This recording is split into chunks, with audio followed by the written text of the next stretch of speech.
नमस्कार दोस्तों, आज अपन टॉपिक पढ़ेंगे डायरिया के बारे में। डायरिया एक मोस्ट कॉमन डिजीज़ है जो कि एडल्ट्स में भी होती है और बच्चों में बहुत कॉमन देखने को मिलती है। तो आज अपन इसके बारे में डिस्कस करेंगे। ठीक है, तो अपन स्टार्ट करते हैं डेफिनेशन से। तो डेफिनेशन क्या है इसकी? More frequent stool pass more than 5 और more time in a day, मतलब एक दिन में 5 या 5 बार से ज़्यादा स्टूल पास करने को अपन डायरिया बोलते हैं। ठीक है, और ये डायरिया क्यों होते हैं? Result of increases bowel movements. जब जो पेरिस्टाल्सिस मूवमेंट है अपनी बाउल की, वो जब इंक्रीज हो जाती है तो डायरिया कॉज करती है। तो अपन डेफिनेशन देख लिए। अब ये बाउल मूवमेंट्स इंक्रीज हो रही है, तो इंक्रीज होने के कारण क्या क्या हो सकते हैं? ठीक है, तो ये इसको अपन डिवाइड करते हैं एक्यूट डायरिया और सीवियर डायरिया। ठीक है, एक्यूट डायरिया और सीवियर डायरिया देख लिया अपन। एक दिन में 5 या 5 बार से ज़्यादा स्टूल पास करने को क्या बोलते हैं? डायरिया बोलते हैं, जो कि पेरिस्टाल्सिस मूवमेंट इंक्रीज होने की वजह से हो सकते हैं। ठीक है, तो ये हो सकता है। कोज देखते हैं पहले, फिर इसके एक्यूट डायरिया देखेंगे और क्रोनिक डायरिया देखेंगे। ठीक है, क्रोनिक या सीवियर कुछ भी बोल दो। तो अपन कोज देखते हैं, पहले कोज देखते हैं एक्यूट डायरिया की। कोज क्या हो सकते हैं? Cause of acute cause of acute diarrhoea. पहले एक्यूट डायरिया के अपन कोज देखेंगे। तो इसके कोज हो सकते हैं कोई भी इंटेस्टाइन को इंटरफेयर करे, कोई भी वायरस हो सकता है, कोई भी बैक्टीरिया हो सकता है, या फिर कोई भी डिजीज हो सकती है। तो इसमें फर्स्ट जो आता है infectious of gastrointestinal tract. जो अपना गैस्ट्रो इंटेस्टाइनल ट्रैक्ट है, जिसमें oesophagus, stomach, small intestine, large intestine है, इनका कोई भी इन्फेक्शन हो गया तो इसकी वजह से डायरिया कोज हो सकता है। फर्स्ट मैं लिख देता हूँ यहाँ पे infection of gastrointestinal tract, GIT tract. ठीक है, और नेक्स्ट वन अपन बात करते हैं antibiotic therapy. Antibiotic therapy, antibiotic therapy की वजह से क्या हो सकता है? डायरिया हो सकता है। जैसे कोई भी अपन ड्रग्स के बारे में पढ़ते हैं, जैसे कोई भी हो, जैसे एंटीबायोटिक्स एमोक्सिलिन हो गई, सिप्रोफ्लोक्सासिन, कोई भी ड्रग हो गई, तो उसके अपन साइड इफ़ेक्ट्स देखते हैं। तो साइड इफ़ेक्ट्स में अपन 2-3 चीज़ें मोस्टली कॉमनली देखने को मिलती है, वोमिटिंग, डायरिया, वीकनेस। ओके, तो इसमें कोई भी एंटीबायोटिक थेरेपी है जिसका साइड इफ़ेक्ट हो गया, कोई भी ड्रग हो, उसका साइड इफ़ेक्ट की वजह से डायरिया हो सकता है। एक्यूट डायरिया की अपन अभी बात कर रहे हैं, तो ये हो सकता है। थर्ड वन अपन बात करें कि कोई भी वायरल इन्फेक्शन हो सकता है, वायरल इन्फेक्शन की वजह से हो सकता है, और पैरासाइटिक इन्फेक्शन की वजह से हो सकता है।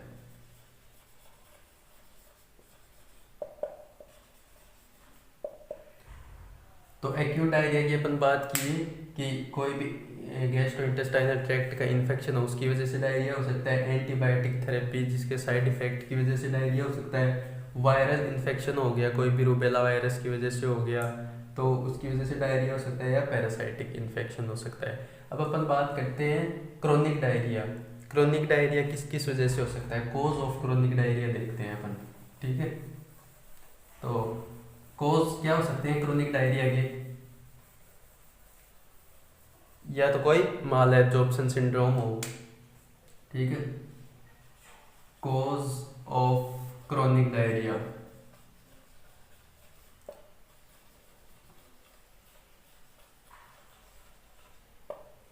क्रोनिक डायरिया के कोज देखते हैं। तो क्रोनिक डायरिया के कोई भी, पहला तो माल एब्जॉर्प्शन सिंड्रोम हो। माल एब्जॉर्प्शन सिंड्रोम मतलब माल एब्जॉर्प्शन सिंड्रोम,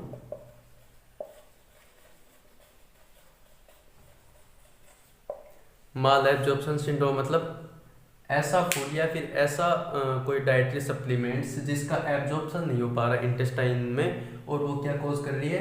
डायरिया कॉज कर रही है। तो ऐसी कौन कौन सी डिजीज कंडीशन होती है जो इंटेस्टाइन में मतलब उसका एब्जॉर्प्शन नहीं हो पाता, जो कि डिजीज होती है मेनली। ठीक है, कोई सिम्टम वगैरह नहीं है, डिजीज है। जैसे लैक्टोज इंटॉलरेंस के बारे में सुना होगा आपने, लैक्टोज इंटॉलरेंस।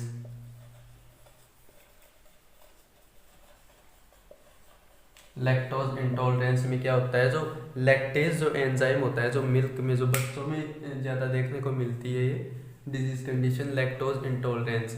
इसमें क्या होता है, जो मिल्क में जो एंजाइम पाया जाता है लैक्टेज, तो उसका एब्जॉर्प्शन इंटेस्टाइन में नहीं हो पाता, जिसकी वजह से डायरिया कोज होता है। ठीक है, यहाँ पे लिख देता हूँ मैं, deficiency of lactase enzyme.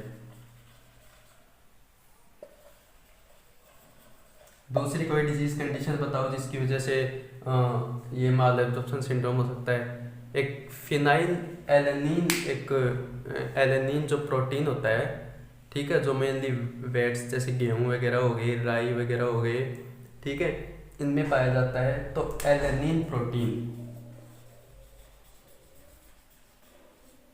Alanine protein होता है,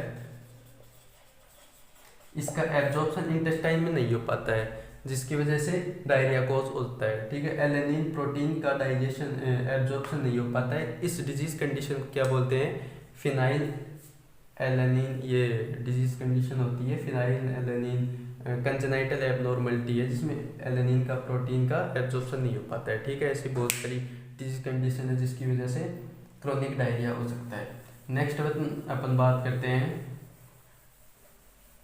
और कौन सी डिजीज, एक मेनली जो बहुत ही इम्पोर्टेंट है जिसकी वजह से डायरिया होता है, मेनली बच्चों में बहुत ज़्यादा हो सकता है। कौन सा वायरस है वो, रोटा वायरस। रोटा वायरस, इस ये एक रोटा वायरस की एक वैक्सीन लगती है बच्चों में, तो जिसकी वजह से बचा जा सकता है, इससे प्रिवेंशन किया जा सकता है। लेकिन जिस बच्चों में रोटा वायरस की वैक्सीन नहीं लगी हो, तो रोटा वायरस जब अफेक्ट करता है उनकी इंटेस्टाइन को, सीवियर डायरिया कोज करता है। ठीक है, तो इसको भी अपन क्रोनिक डिसऑर्डर में इन्वॉल्व करेंगे। नेक्स्ट अपन बात करते हैं सीवियर डायरिया में, जैसे माल एब्जॉर्प्शन सिंड्रोम की बात कर लिए, एक इन्फ्लामेटरी बाउल डिजीज होती है, inflammatory bowel disease.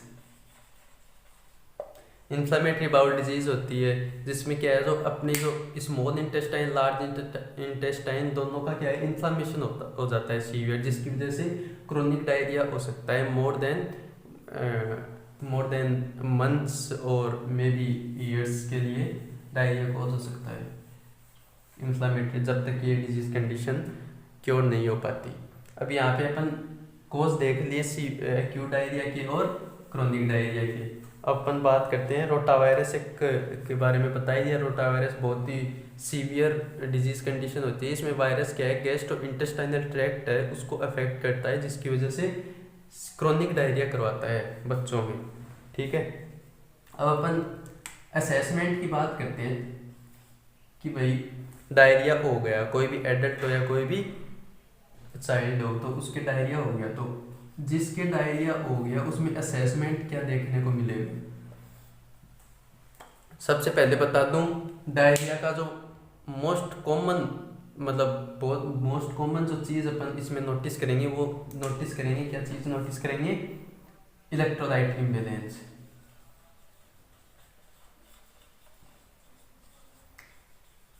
Electrolyte imbalance check करेंगे, ये होने का बहुत ज़्यादा खतरा रहता है। ठीक है, जैसे सोडियम का डेफिशिएंसी हो गई, पोटेशियम डेफिशिएंसी हो गई, इलेक्ट्रोलाइट इम्बैलेंस होने का तो असेसमेंट अपन देखेंगे, तो पहले अपन चेक करेंगे उसका electrolyte imbalance. Electrolyte imbalance check करेंगे, क्योंकि इसके डायरिया हो रहा है, एब्जॉर्प्शन नहीं हो पा रहा है इंटेस्टाइन में, तो इसका वेट घटेगा या बढ़ेगा। तो असेसमेंट करेंगे इसका daily wait.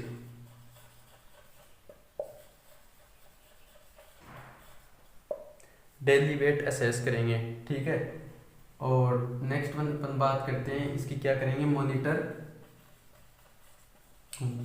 Intake output.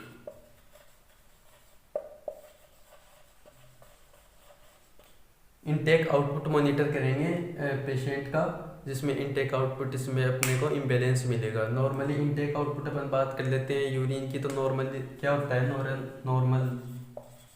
Normal urine कितना होता है, 1500 से 2000 ml पर डे, 1500 से 2000 ml per day normal urine output होना चाहिए पेशेंट का।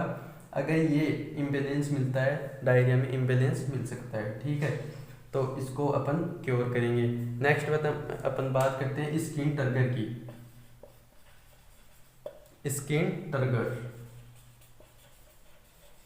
स्किन टर्गर की बात कर लेते हैं। तो ये डिहाइड्रेशन को असेस करने के लिए किया जाता है स्किन टर्गर। इसको असेस क्या करते हैं, मेनली अपन कोई भी पेशेंट को अपन पता चला कि डायरिया है तो उसमें डिहाइड्रेशन का चेक करेंगे हो रहा नहीं है। तो कैसे असेस करेंगे, जैसे पेशेंट की स्किन है तो इसको यहाँ से पकड़ के ऐसे और पिंच करके होल्ड करके और छोड़ देंगे। अपनी नॉर्मली वापस उसी पोजीशन में आ गई। लेकिन जो डिहाइड्रेशन का पेशेंट होता है नॉर्मली ये 3 सेकंड्स में आ जाती है। लेकिन जो डिहाइड्रेशन से अफेक्टेड जो पेशेंट होता है उसमें ये स्किन क्या है नॉर्मली नहीं आ पाती। काफ़ी देर तक अगर इसको अपन छोड़ेंगे तो भी काफ़ी देर तक ये स्किन जो है ये इसी पोजीशन में बनी रहेगी, समझ रहे हो। तो ये होता है स्किन टर्गर, ये चेक करेंगे, ठीक है। एक जो डायरिया में चेक करेंगे अपन मेटाबॉलिक एसिडोसिस।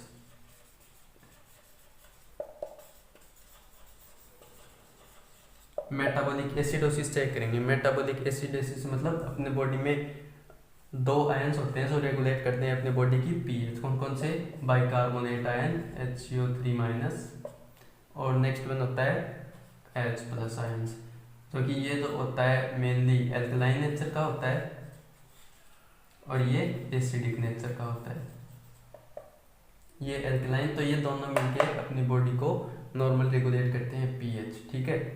तो अब जब मेटाबॉलिक एसिडोसिस हो रहा है तो एल्कलाइन HCO3 की जो नॉर्मल वैल्यू डिक्रीज हो जाएगी, H+ आयंस बढ़ जाएंगे बॉडी में, तो मेटाबॉलिक एसिडोसिस हो सकता है। मेटाबॉलिक एसिडोसिस क्यों होगा डायरिया में, मेटाबॉलिक एसिडोसिस क्योंकि ये इंटेस्टाइन में जा रहा है, खाना इंटेस्टाइन तक तो जा रहा है, लेकिन जब डायरिया होगा तो ये बाइकार्बोनेट्स आयन ज़्यादा एक्सक्रीट आउट करेगा। इसकी वजह से बाइकार्बोनेट्स आयन ज़्यादा एक्सक्रीट आउट होंगे, इसकी वजह से क्या होगा, जो H+ आयन्स बॉडी में ये एक्सेसिव हो जाएंगे, जिसकी वजह से मेटाबॉलिक एसिडोसिस हो सकता है।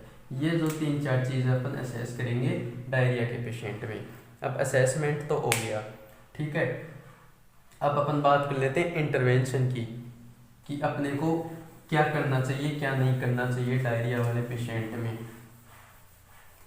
तो डायरिया वाले पेशेंट में करना चाहिए अपने को, जो इंटरवेंशन की बात करते हैं अपन,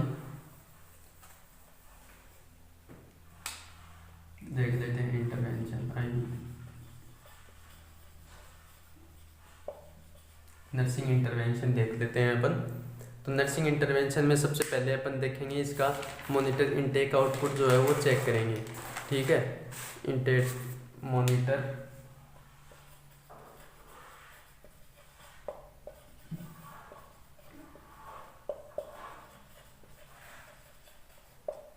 इनटेक आउटपुट चेक करेंगे मेनली, जो कि ये मेनली अपने को डिक्रीज मिलेगा डायरिया में, ठीक है। तो डिक्रीज है तो इसको इंक्रीज करेंगे अपन। इंक्रीज कैसे करेंगे, तो अगर इनटेक आउटपुट डिक्रीज है तो मतलब रीनल की कोई रीनल है, जैसे किडनी की डिजीज़ हो सकती है तो उसको क्योर करेंगे, या फिर कोई सिम्टम है तो उसको क्योर करेंगे।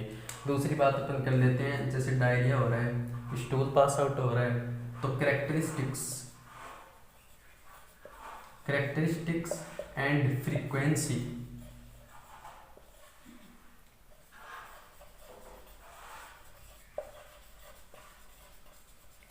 कैरेक्टरिस्टिक्स एंड फ्रीक्वेंसी चेक करेंगे स्टूल की फ्रीक्वेंसी कैसे चेक करेंगे, मतलब दिन में कितनी बार आ रहा है, 2 बार आ रहा है या 5 बार आ रहा है। अगर अपन ट्रीटमेंट इसको दे रहे हैं तो इफेक्टिव है या नहीं है।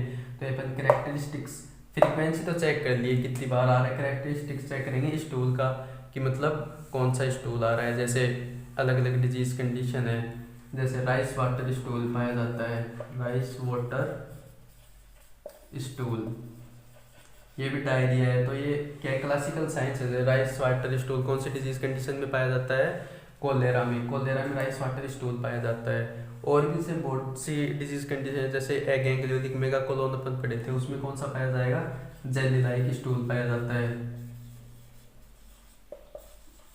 इंटोसेप्शन अपने पढ़ा था, उसमें कौन सा पाया जाता है, इसमें तो jelly like stool, sorry jelly like stool पाया जाता है इंटू ससेप्शन में, ठीक है। और एक एंग्लियोनिक मेगाकोलोन में पाया जाता है ribbon like stool, ribbon like stool पाया जाता है विद फाउल स्मेलिंग, ठीक है। तो ये क्या है, करेक्टरिस्टिक्स होते हैं। तो करेक्टरिस्टिक्स अपन चेक करेंगे स्टूल की और फ्रीक्वेंसी चेक करेंगे। नेक्स्ट अपन इंटरवेंशन की बात करते हैं। तो नेक्स्ट इंटरवेंशन अपन चेक करेंगे उसका स्किन टारगेट चेक करेंगे, स्किन टारगेट चेक करेंगे, मॉनिटर स्किन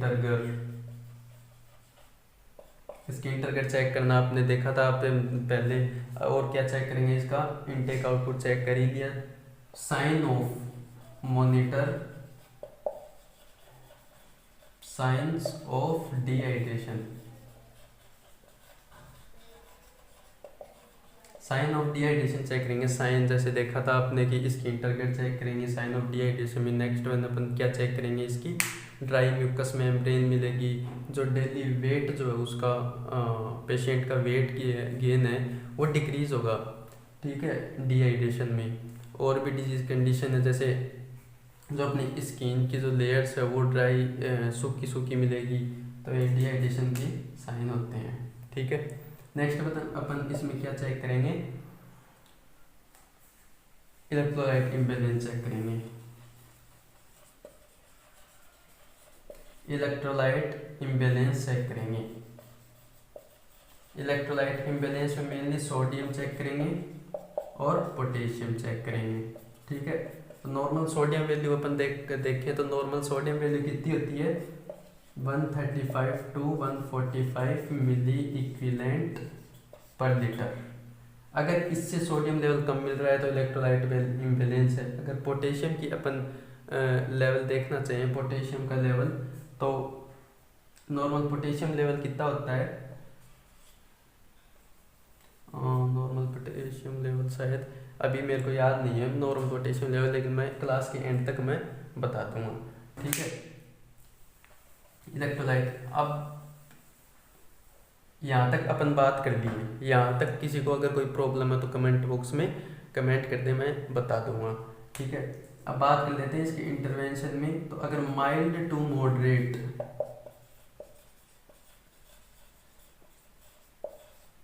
अगर mild to moderate severe, mild to moderate diarrhoea है तो अपन इसको ट्रीट कर सकते हैं इसके ORS से, ओरल रिहाइड्रेशन सॉल्यूशन अपन देंगे उसको। और क्या बोलेंगे, ज़्यादा से ज़्यादा पानी पियो, ठीक है। और क्या बोलेंगे, जैसे अगर मेनली जो इम्पोर्टेंट जो बात अभी बताने वाला हूँ, अगर डिहाइड्रेशन का पेशेंट है, जिसके डायरिया हो रहा है, डिहाइड्रेशन का पेशेंट है, तो उसको अपन कभी भी कार्बोनेटेड वाटर जैसे पेप्सी वगैरह, लिम्पिका वगैरह ये नहीं देंगे। क्यों? क्योंकि ये जो बबल्स बना के और इसको गैस सीक्रेट करेंगी और डायरिया में डिहाइड्रेशन एक्सेसिव कर सकते हैं, ठीक है। नेक्स्ट अपन ORS दे दिए, ORS से सॉल्यूशन हो सकता है इसका, ठीक है। ये माइल्ड टू मॉडरेट की बात हो गई। इसमें माइल्ड टू मॉडरेट में अपन शुगर भी दे सकते हैं या फिर फ्रूट जूस भी दे सकते हैं, ये डिहाइड्रेशन को मेंटेन कर सकती है, ठीक है। अगर सीवियर डिहाइड्रेशन की बात करें, सीवियर डिहाइड्रेशन है तो उस पे पेशेंट को अपन क्या करेंगे, NPO रखेंगे। NPO मतलब नन पर माउथ, नन पर ओरल, ठीक है। इसको NBM भी बोलते हैं, नन बाय माउथ,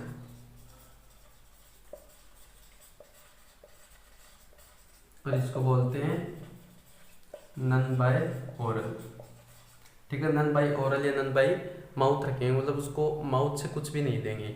और जो उसकी बाउल्स मूवमेंट्स है, मतलब नन बाय माउथ रखेंगे तो उसकी बाउल्स मूवमेंट रेस्टिंग फेज में रहेगी, तो अपन को उसको जो बाउल मूवमेंट्स है वो रेस्टिंग फेज में ही रखनी है, ठीक है। और जो उसको जो डाइट सप्लीमेंट्स वगैरह देनी है वो देनी है अपने को पेरेंटल न्यूट्रिशन से, पेरेंटल न्यूट्रिशन देंगे इसमें अपन,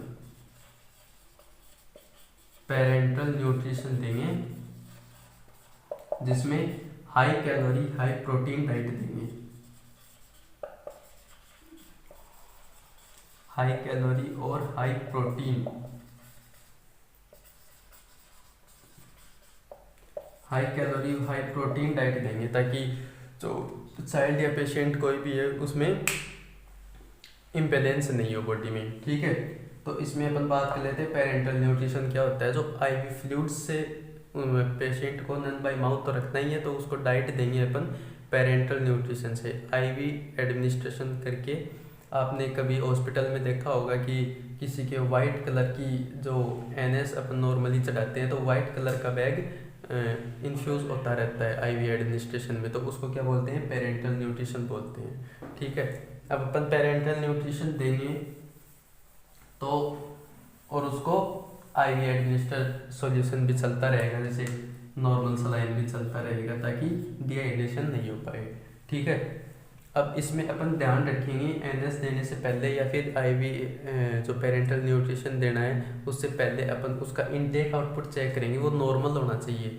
नॉर्मल होना चाहिए मतलब जो उसके किडनी है नॉर्मल फंक्शंस में रहनी चाहिए, किडनी नॉर्मल फंक्शंस होने चाहिए।